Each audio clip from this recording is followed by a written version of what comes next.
Assalamualaikum warahmatullahi wabarakatuh. Waalaikumsalam warahmatullahi wabarakatuh. Subhanalladzi asra bi 'abdihi lailan minal masjidil haram ila masjidil aqsal ladzi barakna hawlahu wa basir. Asyhadu an la ilaha illallah wa asyhadu anna Muhammadar Rasulullah.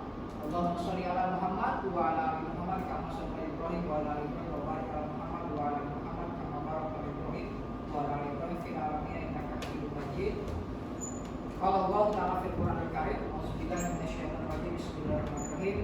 Iqra bismi rabbikal ladzi khalaq, khalaqal insana min 'alaq. Iqra wa rabbukal akramul ladzi 'allama bil qalam, 'allamal insana ma lam ya'lam. Sadaqallahul adzim. Alhamdulillah, puji syukur pada Allah Subhanahu wa taala. Pada hari ini, hari Rabu tanggal 8 November tahun 2023, kita berjumpa kembali pada mata kuliah, yaitu mata kuliah Pendidikan Agama Islam tentunya ya, bersama saya dosen pengampunya yaitu Bapak Muhammad Yasir Rahmatullah. Alhamdulillah, sebelum kegiatan perkuliahan saya tanya dulu bagaimana kabarnya semuanya? Alhamdulillah baik, Pak. Alhamdulillah baik ya. Alhamdulillah baik, sehat. Tentunya kita harus bersyukur kepada Allah atas kesehatan, kekuatan dan kenikmatan yang Dia berikan. Nah, pada minggu kemarin kita sudah membahas tentang materi kesatuan dan persatuan dalam dunia Islam, atau dalam Islam. Minggu kemarin sudah disampaikan oleh teman kalian presentasinya bagaimana sesungguhnya itu membangun kesatuan dan persatuan. Nah, bahwa ajaran agama Islam, bahwa Islam itu adalah secara bahasanya adalah ajaran keselamatan baik di dunia maupun di akhirat ya, begitu. Nah, di dunia dan di akhirat, kemudian juga Islam juga itu membangun yang namanya persatuan dan kesatuan, begitu ya. Nah, sebelumnya kira-kira ada yang ingin menjawab? Tolong sebutkan salah satu ayat tentang kesatuan atau persatuan dalam Islam. Siapa yang menjawab? Nih, silakan. Surat Al-Imran ayat 103. Al-Imran ayat 103. 103. Boleh dibacakan, silakan. Ya.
Dan berpegang teguhlah kamu semuanya pada tali agama Allah, dan janganlah kamu bercerai-berai.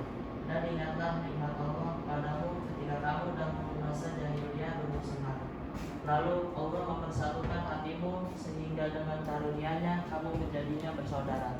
Sedangkan ketika itu kamu berada di tepi jurang neraka, lalu Allah menyelamatkan kamu dari sana. Demikianlah Allah menerangkan ayat-ayatnya kepadamu agar kamu mendapat petunjuk. Oke ya. Terima kasih. Siapa namanya? Fauzan. Terima kasih Fauzan. Tadi Fauzan sudah menyebutkan bahwa salah satu ayat tentang kesatuan persatuan dalam Islam itu surat Al-Imran ayat 103 yang bunyinya adalah Bismillahirrahmanirrahim wa antasimu bihablillahi jami'au wa la tafarraqu. Ya, dan hendaklah kita semua berpegang teguh pada tali agama Allah, yaitu agama Islam, dengan bersatu atau berjamaah dalam Islam. Kemudian wala tafarraqu, janganlah kita berpecah belah. Karena kalau berpecah belah, maka umat Islam ini tidak akan pernah maju, tidak akan pernah juga tentunya sukses membangun satu peradaban seperti itu. Nah, selanjutnya sebelum ke materi selanjutnya, materi yang akan dibahas yaitu tentang kontribusi Islam terhadap peradaban dunia ataupun dunia. Saya akan absen terlebih dahulu nih. Aditya Imanur Rofi ada? Hadir ya. Selanjutnya Ari Kusmianto hadir ya. Afdira Fali hadir. Kemudian Wahyu Adi Arianto hadir. Abdul Hakim hadir. Selanjutnya Gali Putra Hadir, Pak. hadir ya. Kemudian Dwi Mustika Nugroho Hadir, Pak. hadir. Selanjutnya Indra Ramdhanu Prayoga Hadir, Pak. hadir. Selanjutnya yaitu Gibran Maulana Duta Samudra Hadir, Pak. hadir. Selanjutnya adalah Ahmad Suroso Hadir, Pak. hadir. Selanjutnya Septa Indah Karunia Hadir Pak. hadir. Selanjutnya Fauzan Ibatullah Bigani Hadir Pak. hadir. Selanjutnya Gita Lestari Hadir Pak. hadir ya. Kemudian yang terakhir Agus Basuki hadir. Oke, terima kasih. Simpan. Oke, lanjut lagi ke materi. Nah ya, ini prolog dari saya sebelum nanti rekan kalian presentasi. Ini kontribusi agama Islam terhadap perkembangan dunia. Nah, kembali lagi bahwa agama ini adalah sumber peradaban. Nah, Islam dengan berbagai kebudayaan, ya, penyebaran agama Islam dengan dakwah ke segala penjuru dunia dan semangat umat Islam untuk menyerap ilmu dari manapun datangnya. Jadi bagaimana Islam ini mengalami kemajuan, ya,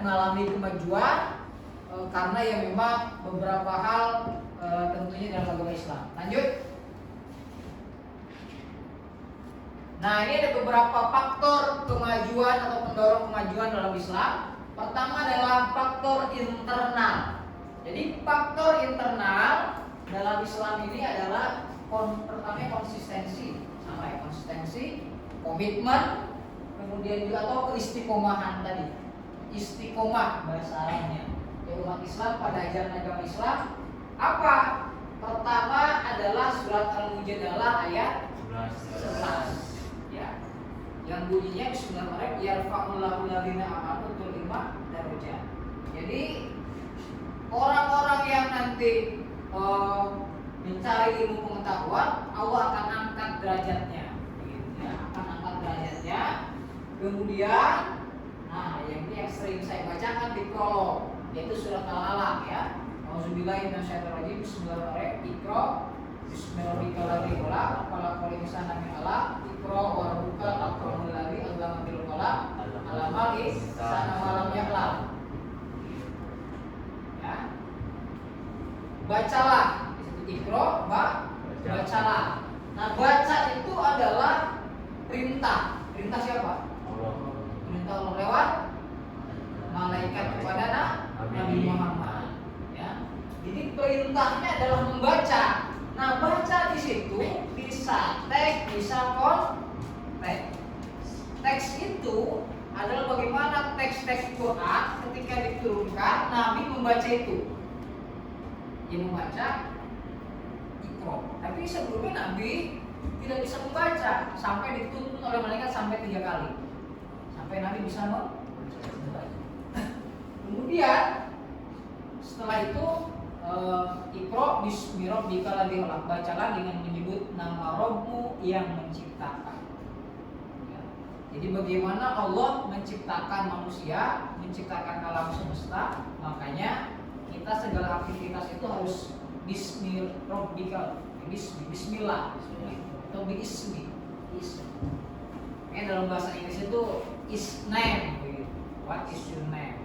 Nama, tapi namanya kemana? Gitu. Ya, kepada siapa? Kepada Rabb pencipta. Iqra bismi rabbikal ladzi khalaq. Khalaqal insana min 'alaq, ya, yang menciptakan manusia ya dari sebuah darah. segumpal daging, air, darah, di situ ada semua. Ikro warbukal akramul ladzi allama bil qalam. Kemudian bacalah, disuruh baca lagi tuh, ya. Di ayat selanjutnya suruh baca lagi ayat 3 dan 4, suruh baca lagi Ikro bismillahil ladzi allama bil qalam, bacalah dan sebutlah nama Rabbmu yang telah mengajarkannya dengan perantara kolam. Kolam itu pena maksudnya. Nanti diajarkan begitu ya. Diajarkan oleh Allah Subhanahu wa taala lewat malaikat. Kemudian dalam surat Al-Qalam ada lagi yang bunyinya singkat saja nih. Bismillahirrahmanirrahim. Nun wal qalami wa ma yasturun. Nun itu demi pena. Nun itu demi pena ya. Jadi bagaimana semua kegiatan umat Islam ketika dibawa oleh Nabi ajaran agama Islam yaitu tentang sesuatu tentang pendidikan. Tentang pendidikan baca, pendidikan tulis menulis, gitu ya, atau pendidikan Iqra dan juga Al-Qalam. Makanya sekarang terkenal dengan gerakan literasi. Itu ada pendidikan literasi. Padahal inilah faktor internal bagaimana Nabi itu menerima wahyu kan bertahap, tobako ang toba. Dia bertahap menerima wahyu, ya, menerima wahyu ilahi sampai yang dimana itu terus dilakukan oleh malaikat. Jadi kalau nggak ada wahyu itu dia diam, Nabi itu terlalu diam karena tidak bisa menjawab semua pertanyaan. Nah kemudian ada lagi dua faktor eksternal, ya. Faktor eksternalnya terjadinya asimilasi antara bangsa Arab dan bangsa lain yang sudah lebih dulu mengalami perkembangan pengetahuan. Jadi ada percampuran budaya. Makanya banyak sekali di dunia Islam itu apa? Penerjemahan.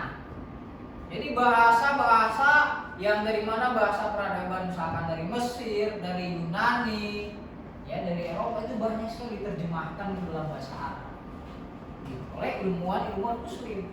Nanti yang dimana pada masa dinasti Abbasiyah dan Umayyah itu sudah mulai. Lanjut. Ya, nah ini kontribusi Islam terhadap dunia pertama adalah pendidikan. Nah, pendidikan pertama pada zaman Nabi Muhammad yang dimana ada masjid dan juga lembaga pendidikan disebut institusi Sufah, yang dimana para ahli ilmu pengetahuan tentang Islam itu ada di situ. Termasuk olahraga juga ada. Yang hobinya gulat, di petarung, petinju itu ada. Nabi itu ahli-ahli gulat gitu. Ya. Nah, makanya pendidikan pertama itu ada di Madinah pada waktu itu, yaitu di masjid, ya, di masjid dan juga di institusi Sufah. Ini kontribusinya besar sehingga dia melahirkan madrasah. Sampai hari ini madrasah, universitas termasuk. Universitas pertama itu adalah, ya, itu ada dalam Islam. Gitu. Ya, dalam Islam. Ada yang tahu nggak? Universitas pertama dalam Islam? Belum tahu. Oke. Yaitu Universitas Al-Hawariyun, ya, Al-Hawariyun, ya. Itu universitas yang didirikan oleh seorang perempuan di Maroko. Ya. Jadi seorang perempuan Fatimah Al-Himri namanya di Maroko. Bagaimana kontribusi Islam terhadap pendidikan. Nah, kemudian ekonomi, ya. Nah, ekonomi, ya. Terkenal. Nabi ini seorang ekonom, pengusaha. Istrinya juga pengusaha, bijak. Kemudian ada Abdurrahman bin Auf juga pengusaha, atau pasar, dia langsung berdagang. Dan ekonomi Islam ini begitu penting sekali. Kemudian sosial. Nah, sosial bagaimana ketika itu Nabi membangun ukhuwah Islamiyah disebutnya, membangun kegiatan atau sosialisme Islam. Kalau menurut Pak Cokro itu sosialisme Islam, membangun sosial antara umat Ansor dan Muhajirin, umat Islam dipersatukan di kota Madinah. Nah, kemudian apa lagi? Hukum. Nah, hukum ini penting, ya. Yang keempat, hukum. Dia Nabi membuat yang namanya Piagam Madinah. Piagam Madinah Itu terkenal di seluruh dunia bahwa ini piagam pertama yang monumental di seluruh dunia. Yang di mana hampir ada 40-an pasal yang dimana di situ menjaga kesatuan dan persatuan antara agama Islam, Yahudi, Nasrani. Adanya di piagam Madinah. Nah kemudian teknologi. Nah ini teknologi juga nanti mulai ya, teknologi nanti pada masa Abbasiyah Umayyah berkembang. Nah kemudian dan terakhir keamanan dan perdamaian dunia. Jadi Islam bagaimana bisa mengamankan perdamaian dunia. Lanjut. Nah ini kontribusi besar dunia Islam khusus teknologi ini. Ya, seorang ilmuwan dari Al Jazirah Mesopotamia abad pertengahan menulis kitab Fi Ma'rifat Al-Hiyal Al-Handiyah, buku pengetahuan ilmu mekanik. Ini orang teknik berarti. Tahun 1206. Ya, menjelaskan peralatan mekanik introduksi bagaimana cara merakit, meramu gitu ya. Gitu.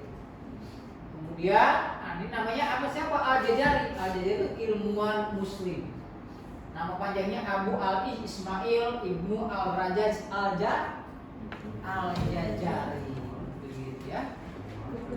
Al-Jazari. Saya punya bukunya nih. Yang buku teknik teori praktek mekanika, ada 50 jenis teknologi, karyanya diterjemahkan oleh Donald Hill, orang Eropa, dan membuat teknologi automata yang diprogram bergerak-gerak sendiri atas kehendaknya. Jadi di remote control ya sekarang. Di programnya begitu. Apa sekarang yang tidak diprogram, tidak dikontrol, begitu kan? Semuanya berbasis itu. Dia tinggal duduk di depan laptop, di depan komputer, nanti bisa mengendalikan dunia. Ya.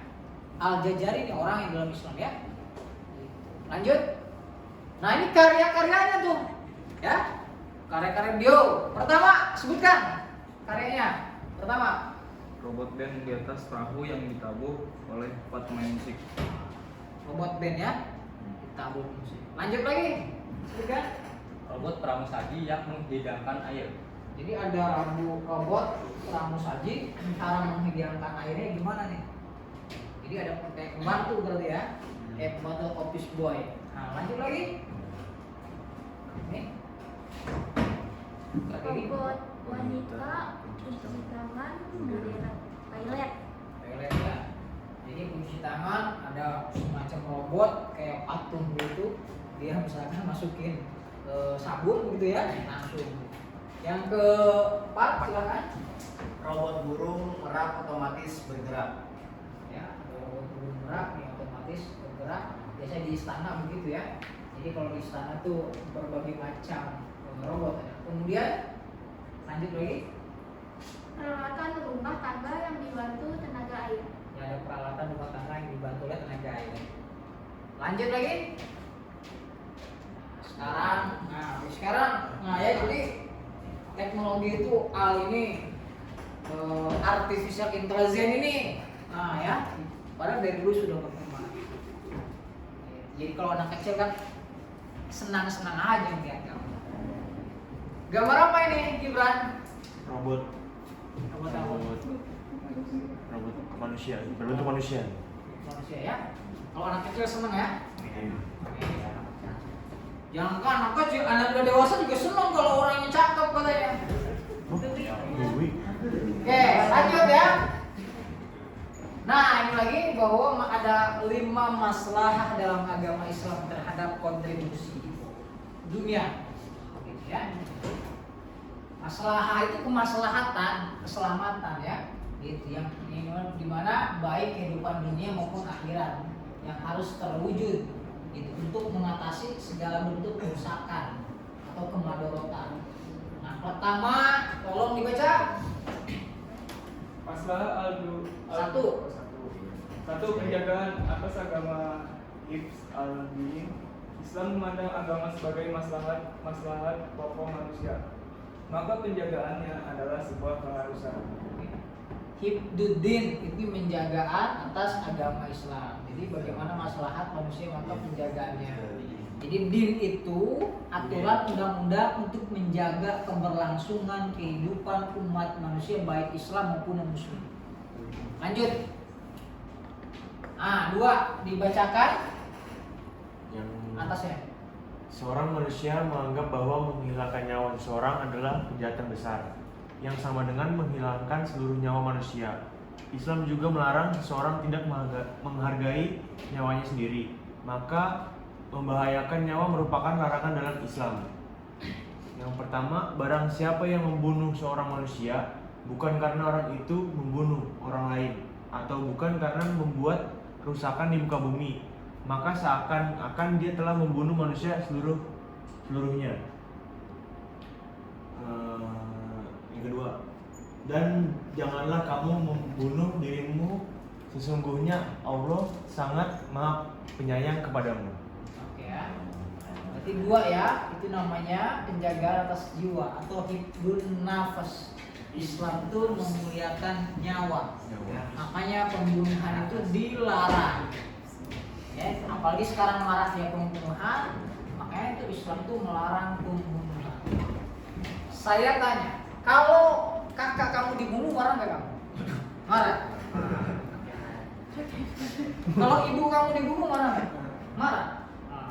Makanya tidak boleh manusia itu membunuh tanpa ada alasan yang hak. Lanjut lagi.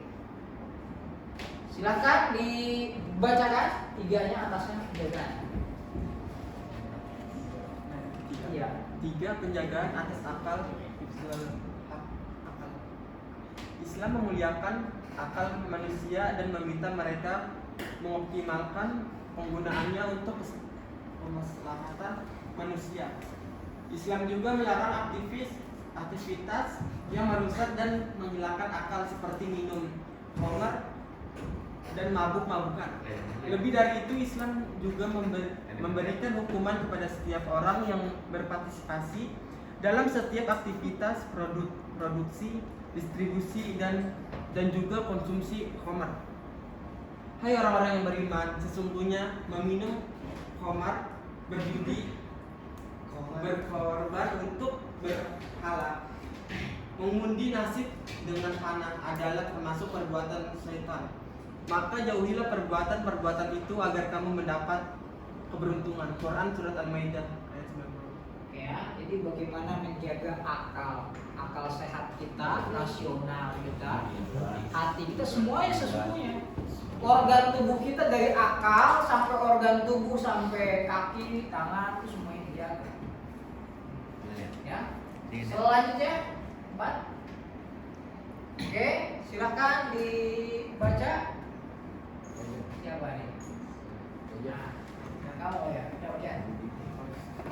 Penjagaan atas kehormatan dan nasab al-ird wa al-kasab. Islam tegas memuliakan kehormatan dan garis keturunan. Maka syariat Islam jauh-jauh telah melarang mendekati zina. Quran surat Al-Isra ayat 32. Bagi mereka para pelaku zina diancam hukuman yang berat karena merusak kehormatan seseorang, lebih khusus pezina yang sudah berkeluarga. Diancam hukuman mati atau rajam karena merusak kehormatan rumah tangga sekaligus mencampur adukan nasab.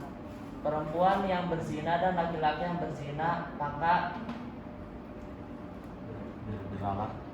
deralah tiap-tiap seseorang dari keduanya 100 kali berat. Quran surat Ad-Duh ayat 2. Oke, terima kasih ya. Nah, ini menjaga kehormatan dirinya, nasabnya ya. Ini makanya fenomena-fenomena perbuatan-perbuatan buruk yang keempat ini termasuk perzinahan, LGBT banyak sekali dilakukan oleh umat manusia. Maka Islam melarang ini untuk menjaga apa? Kehormatan dirinya, menjaga keturunannya, nasabnya tadi. Gitu ya. Makanya pelarangan ini tentunya untuk kemaslahatan umat manusia perintahnya adalah untuk menikah. Tadi ya, untuk menikah. Diperbolehkan untuk Ya, lanjut yang kelima. Siapa lagi ini? Bacakan tolong. Saya. Baca ya. 5. Penjagaan atas harta mal. Islam mengakui kepemilikan individu atas harta dan menghargainya. Maka Islam melarang memperoleh harta dari yang lainnya kecuali dengan cara dan transaksi yang sah, baik, dan saling meridhoi. Islam juga tidak ragu untuk menjatuhkan hukuman potong tangan bagi mereka yang mencuri dalam jumlah besar, dan janganlah sebagian kamu memakan harta sebagian yang lain di antara kamu dengan jalan yang batil. Surah Al-Baqarah ayat 188. Laki-laki yang mencuri dan perempuan yang mencuri, potonglah tangan keduanya sebagai pembalasan bagi apa yang mereka kerjakan dan sebagai siksaan dari Allah, dan Allah Maha Perkasa lagi Maha Bijaksana. Surat Al-Maidah ayat 38. Oke, terima kasih banyak ya. Nah, ini mengenai harta ya. Mengenai harta yang dimana Islam itu menjaga harta, hifdzul mal. Jadi harta orang dijaga. Jadi harta manusia itu dijaga. Gitu ya. Harta itu dijaga, ada alokasinya bagaimana penggunaan hak harta ini, hak uang ini. Ya, ada hak dan kewajibannya. Makanya dalam Islam itu ada zakat, infak, dan sedekah di rukun Islamnya gitu ya. Nah, makanya harta ini kalau misalkan ada harta kamu dicuri mau, pasti marah. Ya. Jadi makanya kalau harta seorang diambil dia akan marah. Nah, ya makanya disitulah makanya tidak boleh yang namanya mencuri. Maka tadi 5 hal tadi ya, 5 hal mulai dari hifdzuddin ya. Pertama ada hifdzuddin ya. Coba dibalik lagi ya. Pertama ada hifdzuddin ya, yaitu menjaga agama ya. Kemudian kedua apa? Hifdzun nafas ya. Nafas yaitu menjaga jiwa. Nah, ya. Kemudian 3 adalah hifdzul akal. Jadi akal itu harus dipelihara, dijaga dengan baik.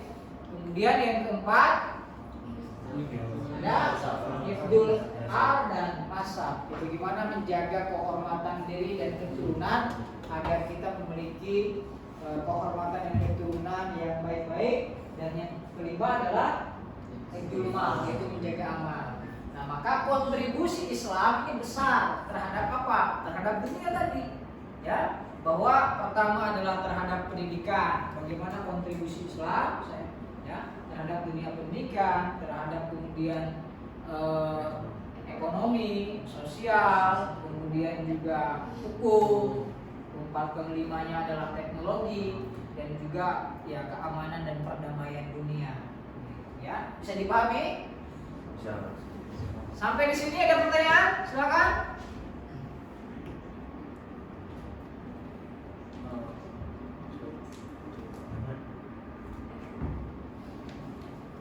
Ya, silakan. Bagaimana cara Islam menjelaskan tentang orientasi seksual? Oke. Nah, ini pertanyaan menarik. Bagaimana Islam mengajarkan tentang orientasi seksual? Luar biasa.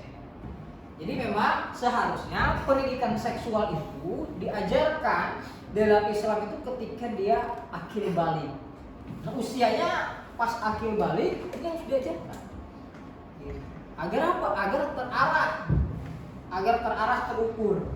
Makanya ketika misalkan ketika mimpi besar, basah ataupun haid itu sudah mulai paham bagaimana pendidikan seksual itu diajarkan agar apa? Agar kehormatannya keturunan terjaga. Nah, ini makanya anak kecil ini banyak juga yang kena. Karena apa? Karena tidak diajarkan. Makanya penting ini. Jadi ada bukunya yaitu bab metodologi pengajaran Nabi yang dimana di situ ada pengajaran seksual. Jadi makanya dalam Islam itu kalau sudah akhir balik, udah dia mimpi besar, kemudian sudah haid, itu dewasa sesungguhnya. Dewasa itu kan sudah ya usia 12-13 tahun sudah mulai dewasa. Bahkan ada yang lebih dari situ, gitu ya. Tadi untuk menjaga kehormatan. Pertanyaan bagus sekali. Siapa namanya?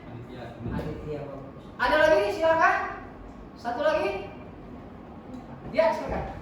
Gimana Islam mengatasi permasalahan yang sekarang kayak misal LGBT gitu Pak di zaman modern ini? Oke. Nah ini persoalan LGBT ini memang persoalan serius ya, persoalan serius di masyarakat kita. Nah tentunya ini adalah harus apa? Harus adanya upaya penegakan hukum. Pertama penegakan hukum terhadap pelaku LGBT dan juga bagaimana membangun kesadaran masyarakat kita tentunya agar tidak terkontaminasi oleh LGBT. Maka tentu pentingnya yang namanya dakwah Islam. Dakwah itu penyadaran ya, dakwah Islam agar masyarakat sadar. Sehingga masyarakat dibentengi oleh apa? Oleh pendidikan keimanan atau akidah yang baik.